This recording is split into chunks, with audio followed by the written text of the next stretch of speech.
बार प्रकाश डाला है। हम लोग हमारे शास्त्रों की जो बातें हैं उनको लेकर के विज्ञान की बातों को नकारते हैं, ये बात ठीक नहीं। मेरी स्पष्ट अवधारणा है कि न तो हमारे शास्त्रों की बातें गलत है और न ही विज्ञान के द्वारा की गई खोज गलत है।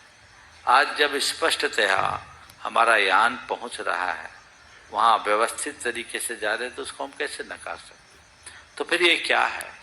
इसका सीधा सीधा समाधान केवल ये है कि हमारे शास्त्रों में दो प्रकार की इस धरती का उल्लेख है, शाश्वत पृथ्वी और अशाश्वत पृथ्वी।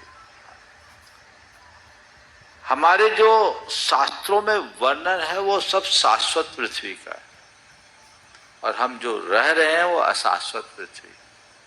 हमारे शास्त्रों में उल्लेख है भरते रावतयोर वृद्धि रासो सत्सम्याभ्याम उत्सर्पिण्य व सर्पिणीभ्याम। भरत और ऐरावत क्षेत्र में 6 काल के निमित्त से वृद्धि और ह्रास होता है।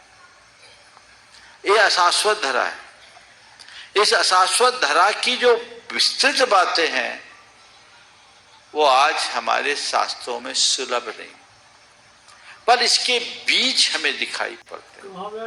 हमारे शास्त्रों में ऐसा वर्णन आता है कि जब धरती पर भोग भूमि थी तो धरती एकदम सपाट थी, एक भी पर्वत नहीं, एक भी नदी नाले कुछ नहीं। भोग भूमि से कर्म भूमि के रूप में जब ये धरती परिवर्तित हुई तो ये धरती 1 योजन ऊपर उठी, और जब धरती 1 योजन ऊपर उठी तो इसमें अनेक क्षुद्र पर्वत और उप समुद्र प्रकट हो गए और इससे शेष जम्बू द्वीप का संपर्क टूट गया। मुझे लगता है हो सकता है इस परिवर्तन के कारण धरती उठी तो कोई तस्तरी की तरह उठी नहीं होगी, उसने अपना ग्लोबल शेप ले लिया होगा जो आज की पृथ्वी है। और इस पूरे के पूरे भरत और ऐरावत क्षेत्र के आर्यखंड का भूभाग 1 योजन ऊपर उठना यानी एक बहुत बड़ा प्राकृतिक परिवर्तन जिससे ऊर्जा का विस्फोट हुआ होगा। हो सकता है उसी ऊर्जा के कारण ये सारे प्लैनेट्स बने हो, वो प्लैनेट्स हो जो इसी धरती का एक अंश बन करके उठ गया हो। एक संभावना हो सकती है और वहां वो लोग पहुंचे हो। हमारा चांद हमारा सूर्य तो बहुत ऊपर है, हमारे लिए तो चांद के पास जाने के लिए सूर्य को भेजना पड़ेगा। तो ये वो जो हमारा सूर्य और चंद्रमा जिनका वर्णन हमारे शास्त्रों में वहां नहीं पहुंचे, लेकिन ये भरत क्षेत्र ऐरावत क्षेत्र के आर्य खंडों में होने वाले परिवर्तन के कारण ये संभावना हो सकती है। और इसके संकेत भी मिलते हैं हमारे कुलकरों में। एक कुलकर के काल में आता है सूरज चांद दिखे तो लोग परेशान हो गए, तो उत्तर दिया गया कि कल्प वृक्षों का प्रभाव कम हो गया, सूरज चांद पहले भी थे, दिखते नहीं थे। मुझे लगता है प्राकृतिक परिवर्तन से ये सब दिखने लगे होंगे तो लोग घबराए होंगे, उनने बताया होगा कि ये सूरज चांद है, सॉल्यूशन दिया होगा। कुल मिलाकर मैं जो कह रहा हूं वही सही है, मैं नहीं कह रहा हूं, पर मेरा ये चिंतन है। काश हमारे सारे शास्त्र होते तो आज इन सब सवालों को हमारे पास जवाब होता। दुर्भाग्य है हमारे शास्त्रों के 6 माह तक होली जलाई गए।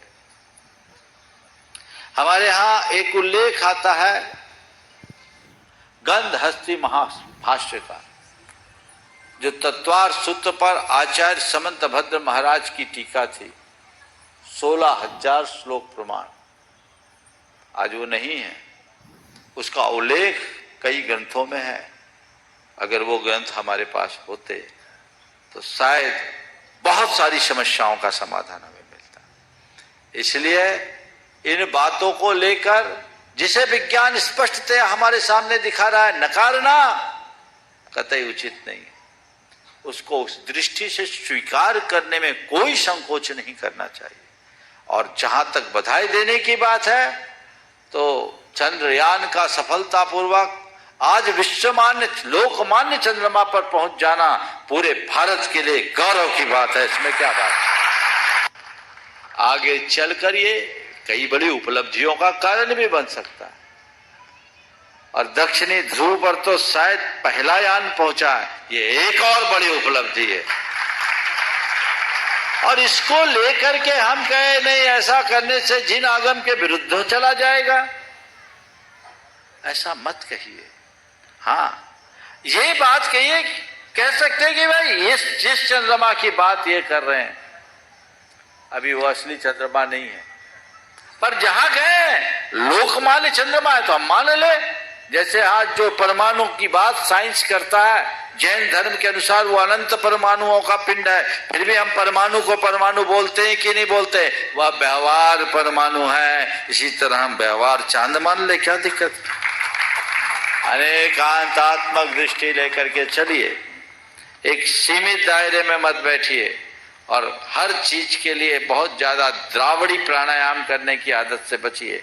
कुछ लोग खींच तान करके उल्टा सीधा सिद्ध करते हैं। ये जो चीजें हैं सो हैं, उनके पीछे कई कारण हो सकता है। और वो एक योजन धरती के उठने की बात बहुत सोचनी है। और जब प्रलय होगा ना तो एक योजन नीचे तक धरती भी चूर चूर हो जाएगी। ये भी हमारे शास्त्रों में।